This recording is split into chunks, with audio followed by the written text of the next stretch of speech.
Well, the holiday season is almost over, and for many of us, it means back to work and back to school. But on the bright side, for many countries in the region, 2014 actually has a lot of long weekends due to public holidays that either fall on a Friday, Sunday, or Monday. Kind of like Steve's taking a bit of an extended Yes. weekend. He's got the next few days off. Anyway, the Philippines, for example, has 4 long weekends, while Singapore has 8. How lucky are we? So you can already start planning ahead and make the best of such long weekends. And if you need help, well, not to worry. Our next guest has some ideas for you. Vikram Mali from Expedia is here with us with his top 5 must-visit destinations for the new year. Good morning to you, Vikram. Hi, good morning. So before we go into the destinations that you've picked up for us, give us an idea of any emerging new trends that you see in the travel industry today. So a couple of things. One, mobile is becoming very, very big. I think a lot of consumers are using mobile to search for travel, to plan for travel, to book travel, and then even while they're traveling, they're using a lot of mobile, and that helps us as a company and helps travelers because they can then stay connected throughout their travel. So that's one emerging trend. We see triple-digit growth on Expedia, at least on mobile, so which is very, very good. The second thing is Asians are actually now traveling a lot more than they used to. Believe it or not, Asians are the most traveled in the world now. We did recently a survey with Expedia customers. About 9 out of 10 Asian customers said they have taken at least one holiday in a year, which is much higher than anywhere else in the world, by the way. See. Mostly driven by younger consumers, 18 to 30 years old. They actually tend to take 4.2 holidays a year. Wow. 4.2. Overseas trips. This is, I mean, for Singaporeans, obviously everything is overseas. Right. Yes. But Asians, most of this is driven intra-Asia. So about 60-65% of this is intra-Asia, which is Chinese coming to Thailand, Thai going to Japan. So that's sort of intra-Asia.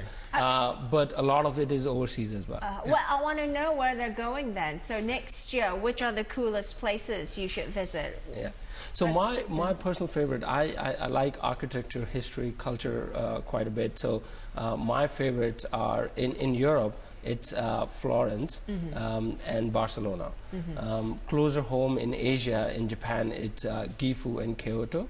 And then obviously you can't ignore Thailand, so there's Koh Samui and Chiang Mai in Thailand. Yeah. But when we're talking about destinations that's further away, halfway across the globe, like Barcelona and Florence you mentioned, I mean, these you really need to plan, and you probably need to take at least a week, right? Yeah, absolutely. Traveling time included. Well, I mean, absolutely. So planning takes a quite a long time, right? Especially when you're going to a country which you're not familiar with.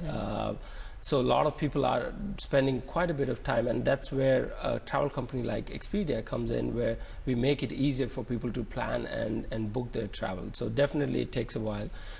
In terms of taking time off, Barcelona is going to be your long vacation. Yeah, it's not going to be a weekend getaway like Koh Samui can be. Of course, yes. So it's a long vacation, but a lot of people are doing it.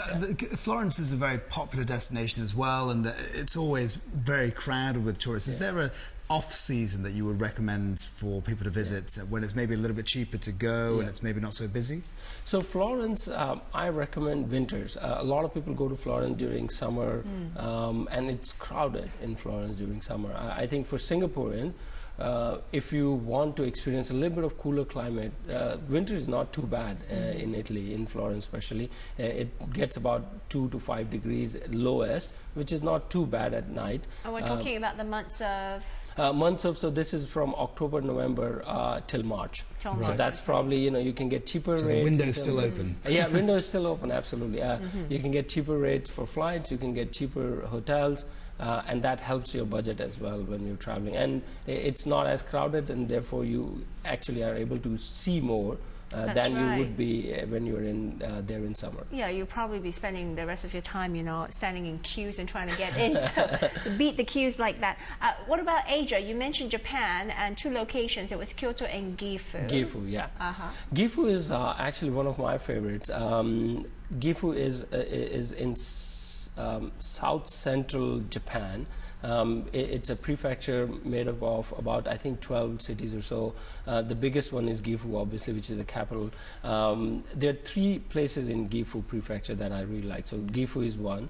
The second one is Giro. Giro is known for its it's hot springs, so that's one place. Yeah. You know, it's really good. It's, I think, one of the top 3 hot springs in Japan. So that's another one. And then Gifu also has a UNESCO World Heritage Site. So these old houses, Japanese houses with big roofs, tend to be something that's attraction in Gifu as well. I think we're looking at some of them. Looks like a wintry wonderland Yes, sort of I've situation. actually never heard of those places in Japan. They're not the sort of usual destinations, are they? Yeah, absolutely. And you know, a lot of Singaporeans again have been to Japan so many times. Yes. You've gone to Japan, but you've never experienced some of these smaller destinations. Takayama, which is also part of Gifu, offers really great skiing. So that's another place that, you know, a lot of Singaporeans can explore. What about Kyoto? I mean, what are some of the best attractions you would recommend in that city? I mean, it's a very popular city. Yes. That Singaporeans would love to visit. Yeah. Kyoto is it has so much culture and history. So Kyoto offers quite a bit of things to do. I think the best things that Kyoto is known for is tea houses. So that's one thing that you should definitely explore when you're in Kyoto. Kyoto's cuisine, Kyoto ryori, is very famous, popular. So when you're in Kyoto, definitely try the local Japanese food. In terms of staying, you should stay in a local Japanese inn. You know, they call it ryokan, and those are very popular because that actually gives you the entire culture and experience of Japan. Yeah. So if you really truly want to experience Japanese culture, I think Kyoto is a place where you go stay in one of these Japanese inns and you'll get to experience everything. So Florence, Barcelona, Kyoto, and Gifu. And Koh Samui. Koh Samui is the other one as well, which is an easy one for folk from Singapore, because it's only a short great, distance because away as well. exactly. It doesn't take us very long to get to those places. Thanks, Vikram, for Thank you coming very in. much. Thank you very much. Indeed. Thanks. Vikram Ali from Expedia on his top 5 must-visit holiday destinations for 2014. So if you're planning your holiday, you might just want to consider some of those tips that he gave us this morning. Some of us already are. Okay.